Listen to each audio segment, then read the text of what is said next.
آپ کی بیوی تو ایسی ہونی چاہیے چاہے اسے کھانا ملے یا نہ ملے ہر حال میں وہ اللہ کا شکر ادا کرے اور اس کو یہ کہنا چاہیے کہ ہم ہر حال میں اللہ کا شکر گزار ہیں, اس نے جس حال میں مجھے رکھا ہے ٹھیک ہے, لیکن تم نے یہ جملے نہ بول کر یہ کہہ دیا بہت برا حال ہے, صبح کھا لو تو شام کو بھوکی رہتی ہوں, شام کو مل جائے تو صبح بھوکی اٹھتی ہوں. یہ جملے تم نے کہا, تم نے اپنے رب کی ناشکری کی, اللہ کی نافرمانی کی ہے, ناشکری کی ہے, اور میرے باپ نے تمہیں طلاق دینے کا حکم دیا ہے. اب تم ایک پل بھی میرے ساتھ نہیں رہ سکتی ہوں, میں تمہیں طلاق دے رہا ہوں.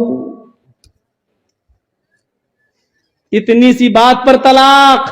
تم تو اپنے شوہروں سے پتہ نہیں کیا کیا کہہ دیتی ہو. جا, پورے مہینے کی تنخواہ مل گئی, فیئر اینڈ لولی کب کی ختم ہو گئی ابھی تک نہیں لا رہے, پاؤنڈز کریم کب کی ختم ہو گئی ابھی تک نہیں لا رہے, جب سے تمہارے گھر میں آئی ہوں پریشانی تو ہوں, آرام ملا کب؟ یا اللہ کتنے خطرناک جملے ہیں. ان جملوں کو زبان سے کہنے سے پہلے تیری زبان کٹ کے زمین پر گر کیوں نہیں گئی؟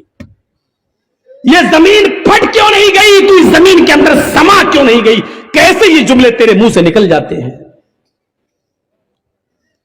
دوبارہ انہوں نے جب دوسرا نکاح کیا اور شادی کی, پھر ایک عرصے کے بعد ابراہیم علیہ السلام جب دوبارہ گئے, اسماعیل شکار کے لیے گئے ہوئے تھے, دروازہ کھڑکھڑایا, دوسری بیوی نکل کے آئی. آپ کون؟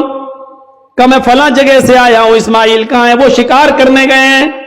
اچھا یہ بتاؤ کہ تمہارا گزر بسر کیسا چل رہا ہے؟ الحمدللہ بہت اچھا, ہر حال میں اللہ کا شکر ہے, اللہ تعالیٰ نے مجھے جس حال میں رکھا ہے میں اس حال میں خوش ہوں. ابراہیم علیہ السلام نے کہا جب اسماعیل آ جائیں تو کہہ دینا ایک بزرگ آیا تھا, اس نے تمہیں سلام کہا ہے اور کہا ہے کہ اپنے گھر کی چوکھٹ کو برقرار رکھنا. ٹھیک ہے, گھر کی چوکھٹ. وہ بھی تعجب کرنے لگی, گھر کی چوکھٹ ٹھیک ہے؟ ارے ہم نے کب کہا غلط ہے؟ تم ہوتے کون مشورہ دینے والے؟ ٹھیک ہے تو ٹھیک ہی ہے. جب بیوی کو پوری بات بتائی بیوی نے اسماعیل کو, تب کہا کہ وہ چوکھٹ تم ہو, اور ابراہیم علیہ السلام میرے باپ نے کہا اس کو برقرار رکھنا کیونکہ تم نے اللہ کا شکر ادا کیا ہے. شکر گزار عورت کو. تو پورا واقعہ بتانے کا مقصد یہ کہ ماں باپ کی بات ماننا. گھر بار سے نکالنے کو کہیں تو نکل جاؤ, لیکن ماں باپ کے سامنے اف بھی مت کرنا. کتنے لوگ ہم سے ملتے, مولانا میری اولاد میرا کہنا نہیں مانتی, مولانا میری اولاد میرا کہنا نہیں مانتی. کچھ ایسی تقریر کرنا کہ اولاد کو کچھ اثر ہو. حضرت عمر فاروق کے پاس ایک شخص آتا ہے, حضرت عمر فاروق کے پاس ایک صحابی آتے ہیں اور کہتے ہیں کہ امیر المومنین میرا بیٹا دن پہ دن نالائق ہوتا جا رہا ہے, دن پہ دن میرا بیٹا نافرمان ہوتا جا رہا ہے, اس کو آپ بلائیے اور اس کو سمجھائیے. سنو, ابراہیم عمر حضرت عمر نے کہا اچھا بلاؤ بیٹے کو. بیٹے کو بلایا گیا. حضرت عمر نے کہا یہ تمہارے باپ ہیں؟ ہاں. خوب ڈانٹا. شرم نہیں آتی؟ اس عمر میں اپنے باپ کو ستاتے ہو, نافرمانی کرتے ہو, اپنے باپ کا دل نہیں رکھتے ہو, اپنے باپ کا کام نہیں کرتے ہو. پورا ڈانٹ چکے اور جب تھک گئے ڈانٹ ڈانٹ کر حضرت عمر, تب بیٹا بولا امیر المومنین اگر سمجھا چکے ہوں تو میں کچھ بولوں؟ کہاں بولو کیا ہے, اب میری بھی کچھ سنیں گے؟ کہ ہاں بالکل تمہاری بھی سنیں گے. کہا یہ بتائیے کہ سارے حق بیٹے کا ہی ہے کہ باپ کے لیے یہ کرے؟ باپ کے اوپر بھی کچھ ذمہ داریاں ہیں کہ نہیں؟ کہاں ہیں؟ کہا بتائیے کیا ہے؟ حضرت عمر نے کہا 3 ذمہ داریاں باپ کے اوپر سب سے پہلے عائد ہوتی ہیں. پہلی ذمہ داری یہ کہ جب گھر میں بچہ پیدا ہو تو اس کا اچھا نام رکھا جائے. دوسری ذمہ داری باپ کے اوپر یہ عائد ہوتی ہے کہ جب وہ 7 دن کا ہو تو اس کا عقیقہ کیا جائے.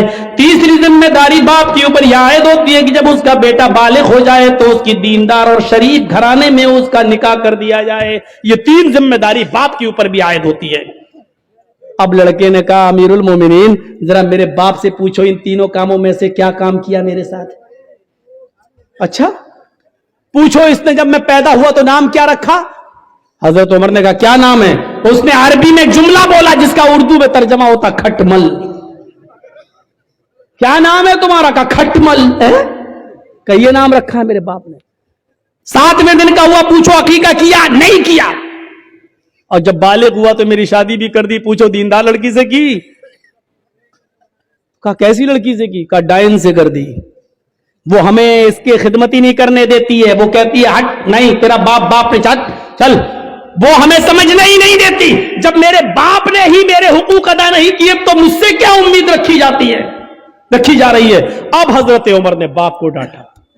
دونوں طرف ہیں اسلام کے معاملات، لیکن ماں باپ کو ایک درجہ حاصل ہے۔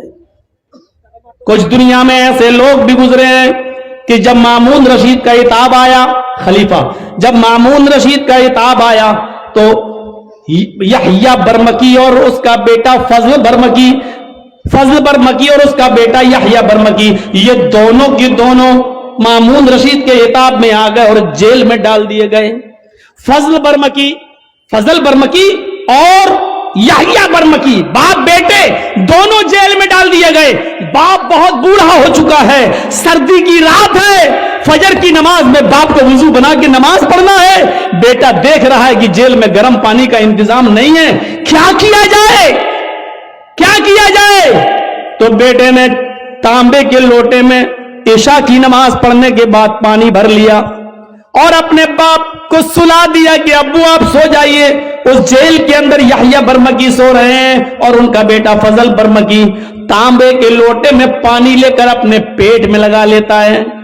عشاء کی نماز کے بعد اپنے پیٹ پر وہ پانی کے لوٹا لگا لیتا ہے، تانبے کا لوٹا، اور فجر کی اذان تک لگاتا ہے کہ پیٹ کی گرمی سے اس ٹھنڈے پانی میں کچھ گرمی آ جائے، اس تانبے کے لوٹے میں کچھ حرارت آ جائے، اور صبح جب فجر کی نماز میں میرے باپ وضو بنائے تو میں تھوڑا گرم پانی اپنے باپ کو دے سکوں۔